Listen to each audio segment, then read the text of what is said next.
రాష్ట్రంలో భిన్న వాతావరణం ఉంటుంది. ఓవైపు చలి, మరోవైపు ఎండ ఉంటుంది. జనవరి అంటే చలి తీవ్రతకు కేర్ ఆఫ్. కానీ ప్రస్తుతం 2-3 జిల్లాల్లో తప్ప ఎక్కడా చలి ఎక్కువగా లేదు. ఆగ్నేయ దిశ నుండి గాలులు వీస్తుండటంతో ఉష్ణోగ్రతలు పెరిగాయి. చలి తగ్గింది. అక్కడక్కడ పొగమంచు తీవ్రత కొనసాగుతోంది. మరో 4 రోజులు వాతావరణం ఇలాగే ఉండే అవకాశం ఉందని తెలిపింది ఐఎండీ. వాతావరణంపై ఎల్ నినో ప్రభావం పడే ఛాన్స్ ఉందని, ఫిబ్రవరి నుంచి ఎండల తీవ్రత పెరగొచ్చని తెలిపింది. గతేడాదిలాగే ఈసారి కూడా ఎర్లీ సమ్మర్కు అవకాశం ఉందంటున్న వాతావరణ శాఖ అధికారి ధర్మరాజుతో కల్పన ఫేస్ టు ఫేస్.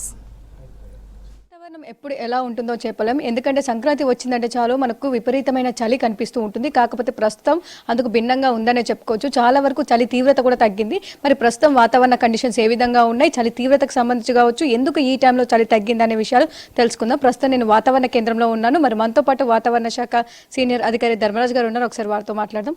సార్, ముఖ్యంగా మనకు డిసెంబర్, జనవరి పీక్ వింటర్గా చెప్తూ ఉంటాము. కాకపోతే జనవరి మొదటి నుంచి కూడా మనకు ఎక్కువగా చలి అంతా కనిపించట్లేదు. సో ప్రజెంట్ ఎందుకు భిన్నంగా కనిపిస్తుంది సార్? ఒక విధంగా చూసుకున్నట్లయితే వాతావరణంలో భిన్నమైనటువంటి మార్పులు అనేవి కూడా చూడొచ్చు. గత కొన్ని రోజులుగా డిసెంబర్లో మనం చూసుకున్నట్లయితే ఈవెన్ నవంబర్లోనే మనకి చివరి 2 వారాల్లో మనకి చలి ఒక శిఖరానికి అంటిన సందర్భాలు కూడా చూసాము. తీవ్రతతో కూడిన చలిగాలు చూసాము. అలాగే చూసుకున్నట్లయితే డిసెంబర్కి వచ్చేసరికి మనకి ఒక విధంగా చలి తీవ్రత కూడా పెరగడం అనేది కూడా చూడొచ్చు. సో అలాగే జనవరికి వచ్చేసరికి సర్వసాధారణంగా భోగి రోజున మనకి చలి తీవ్రత కానీ పొగమంచు శాతం కూడా పెరిగే అవకాశం అనేది కనిపిస్తూ ఉంటుంది.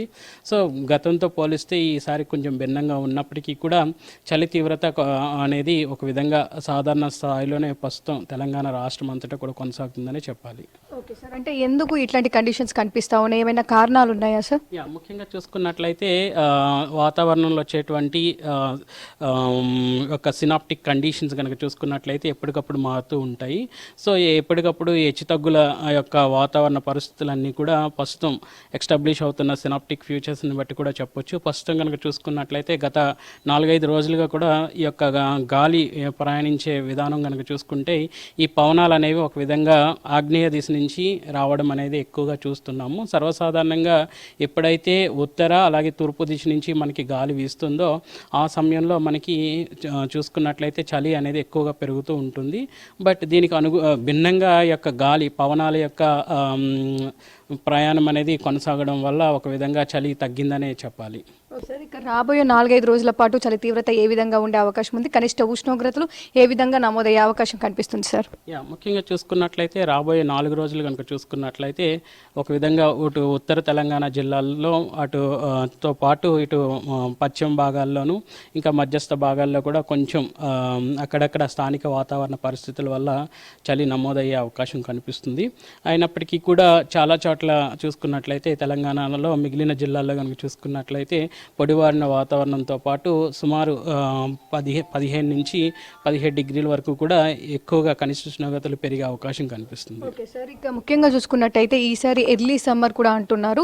నిజమేనా సార్? ఎర్లీ సమ్మర్ ఈసారి ఉండొచ్చా? దాంతోపాటు ఎన్లినో ఎఫెక్ట్ అని కూడా అంటున్నారు. సో అసలు ఎన్లినో అంటే ఏంటి, దాని ఎఫెక్ట్ ఏ విధంగా ఉండే అవకాశం ఉంది సార్? సర్వసాధారణంగా చూసుకున్నట్లయితే ఎలినో కండిషన్స్ అనగానే వేడితో కూడినటువంటి వాతావరణం అనేది కనిపిస్తూ ఉంటుంది. ముఖ్యంగా పశ్చిమ పసిఫిక్ మహాసముద్రంలో ఈ యొక్క గాలులు అనేవి ఎక్కువగా కనిపిస్తూ ఉంటాయి. ఒక విధంగా ఎర్లీ సమ్మర్ అనేది మనం డిఫైన్ చేయాలి అంటే చూసుకున్నట్లయితే గత సంవత్సరం నమోదైన ఋతుపవనాల్లో నమోదైన వర్ష సూచనలు, అలాగే చూసుకున్నట్లయితే మనకి భూమిలో ఉన్నటువంటి నీటి యొక్క శాతం ఎలా ఉంది, అలాగే కాకుండా ఎస్పిఐ ఇండెక్స్ అంటుంటాము. ఇది ఇన్ జనరల్గా మనకి డ్రాట్ ఇండెక్స్ని మనం చేస్తుంది.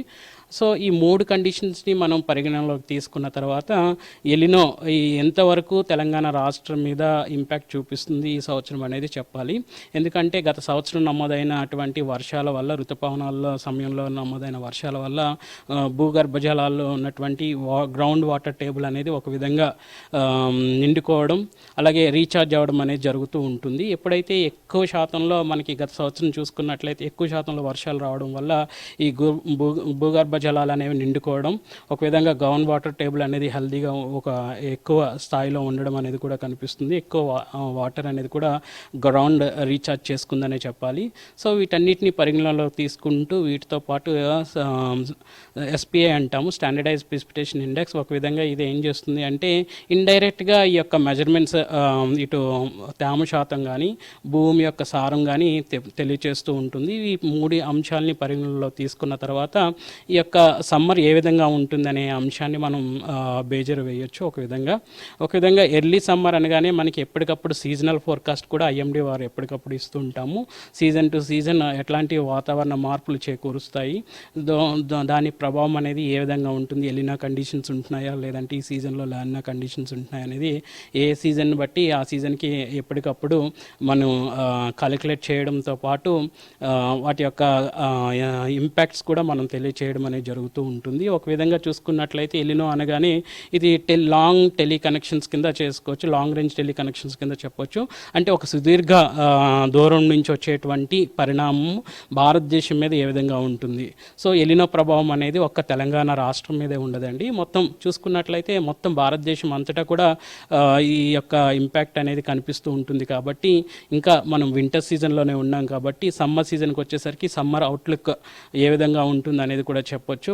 అంటే జనవరి 17న కనుక నమోదైన గణాంకాలకి ఈ రోజు నమోదైన గణాంకాలకి కనుక చూసుకున్నట్లయితే వ్యత్యాసం అనేది 2 డిగ్రీల నుంచి 3 డిగ్రీల వరకు కూడా టెంపరేచర్ డ్రాప్ అనేది కూడా మనకి కనిపిస్తుంది. సో ఇప్పుడు కనుక చూసుకున్నట్లయితే కనిష్ట ఉష్ణోగ్రతలు కనుక చూసుకున్నట్లయితే సగటున 10 డిగ్రీల నుంచి సుమారు 18 డిగ్రీల వరకు కూడా కొనసాగుతుంది. అలాగే గరిష్ట ఉష్ణోగ్రతలు కనుక చూసుకున్నట్లయితే గణనీయంగా 28 డిగ్రీల నుంచి 32 డిగ్రీల వరకు కూడా ఈ యొక్క గరిష్ట ఉష్ణోగ్రతలు కూడా తెలంగాణ రాష్ట్రం అంతటా కూడా నమోదవుతున్నాయి. సో చూస్తున్నాంగా ప్రజెంట్ వెదర్కి సంబంధించిన అప్డేట్స్. చలి తీవ్రత తగ్గి ఎండల తీవ్రత పెరిగే అవకాశం ఉందని చెప్తా ఉన్నారు. ఈసారి ఎర్లీగా మనకు దాదాపు ఎండాకాలం వచ్చే అవకాశం ఉందనేసి, అదేవిధంగా వాతావరణం మీద ఎల్నినో ఎఫెక్ట్ ఉండడం కారణంగా ఈసారి ఎక్కువగా ఎండల తీవ్రత కూడా పెరిగే అవకాశం ఉందని చెప్తున్న సిచ్యువేషన్స్ ఉన్నాయి. ఇవి వెదర్కి సంబంధించిన అప్డేట్స్. కెమెరా పర్సన్ శ్యామ్తో కల్పన, V6 న్యూస్, హైదరాబాద్.